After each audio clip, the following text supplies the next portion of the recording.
Why we need government-run, universal, socialized, call it whatever you want, health insurance. Here's a better idea. Why we don't need economic illiterates trivializing the dangers of socialized medicine and spouting abject nonsense on YouTube.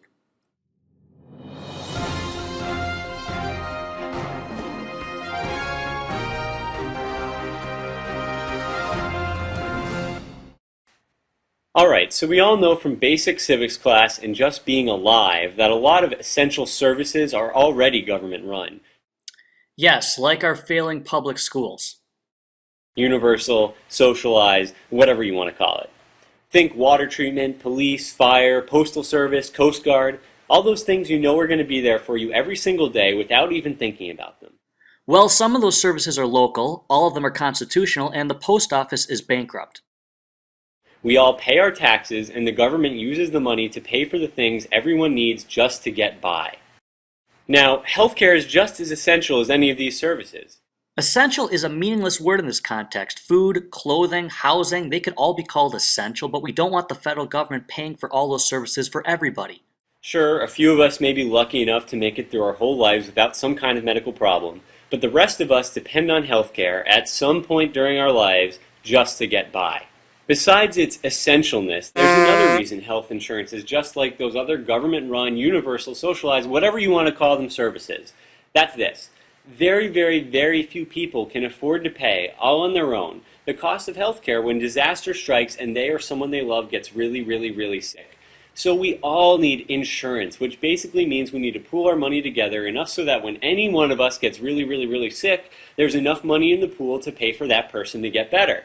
That's insurance. But who should we choose to manage the pool of our money and dole out the money to the people who need it? Using the phrase, who do we choose, cannot equal taxation because taxation equals force. Choice and voluntary transactions only take place in the private market outside of government. Well, private insurance companies are the ones who do it right now. But there's a problem. On average, these companies take out 10 to 20 cents out of every dollar we put in the pool. Some of that 10 to 20 cents they spend on administrative costs, processing paperwork and paying for ads to get more people to sign up. Yes, the advertising is actually a good thing. It means that the companies are competing for the consumer and the administrative cost increases efficiency. But some they use for things that aren't even remotely connected to caring for people's health, like paying for political campaigns to fight against health insurance reform, for example. Give me a break. A bunch of socialists go to the government, they petition the government to shut down insurance companies and have a socialized medicine plan, so then the insurance companies send people to the government to lobby against them, and then you turn around and say, hey look, they're spending money for lobbying, when in fact the only reason why they're there is because of you in the first place. Of course, some of the money they just take out as pure profit. Some of the money they take out as pure profit. Well, let's see the problem with this argument. Revenues minus expenses equals profit. By definition, profits are not taken out of anything. Profits are left over at the end if they're left over at all. But I like your word from before, I'll actually use it. Profits are, however, essential. Profits prevent misallocation of resources in the economy. Profits signal to producers of goods and services what the economy most needs at that time. Who gets the profit? Investors, generally wealthier people who have money to invest. That's simply not true. Remember the policemen, the firemen, the teachers from before? Well, their 401ks and pensions are paid for by investing, and that invested money is used to make jobs for other people. Now, insurance companies are ultimately responsible, accountable to their investors. The more profit the executives at insurance companies make, the bigger their bonuses. Yes, if CEOs make millions of people wealthy, they should get wealthy too.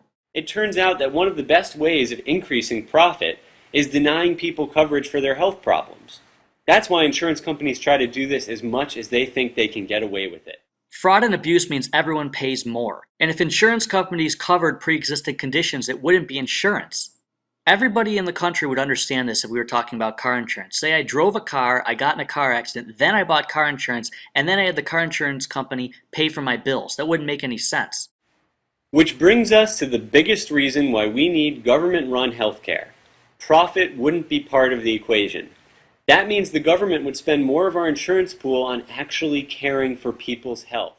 Under that logic, farmers and supermarkets should not profit because it'd be better for the government to provide food for everyone. Even so, anywhere government-run healthcare is tried, you have it running at a loss, you have price controls, less doctors, less new drugs, rationing, long lines, worse care, and it's bankrupt everywhere that it's tried. Probably much more. The Medicare program, for example, a real live model of government-run health insurance, only takes 2 or 3 cents out of every dollar in the pool for administrative costs. They take 0 cents out for profit. That means more money goes to actually curing sick people. Medicare's broke for a small portion of the population, now he wants to try it on everybody. And care under Medicare is not the same as care under private care because not all doctors accept Medicare because of the red tape and price controls, and since some doctors are better than others, private care is simply better than Medicare. Some people seem to think that government health insurance could never be as efficient as private free market insurance. I'm not sure why they think so. Because government healthcare is not as efficient, the 2 to 3% Medicare overhead has nothing to do with efficiency. Low administrative overhead does not equal efficiency. And higher administrative overhead of private care doesn't mean worse healthcare outcomes. In fact, it's better healthcare outcomes. And lower government administrative costs doesn't have anything to do with better healthcare outcomes, which is what efficiency means in the first place. The government certainly runs lots of other essential services really well. Police, fire, water treatment, all those services I talked about before. And as I talked about before, they're local, not federal, they're all constitutional, and one's bankrupt. Just imagine if instead of being public, government-run, and free, you had to buy fire insurance like people buy health insurance today. Do you mean like the real world where 72% of all firefighters are voluntary firefighters, not paid firefighters? And 70% of all fire departments are all volunteer and 17% are mostly volunteer? And the career ones often outsource to private. First, you'd have to try to understand a 100-page fire insurance policy with lots of legal terms nobody but fire insurance lawyer specialists can understand. Then either you or your employer would have to pay the insurance company with money from your paycheck to join the plan. Actually, the only reason why many people buy insurance from their employer is because of wage controls and insane tax incentives from 1946. Then, of course, 10 to 20 cents out of every dollar you gave the company would go to administration and profit instead of hoses and other tools. And what if there were a fire? You'd have to call around and make sure you found a fire station that was in your insurance company's preferred provider network.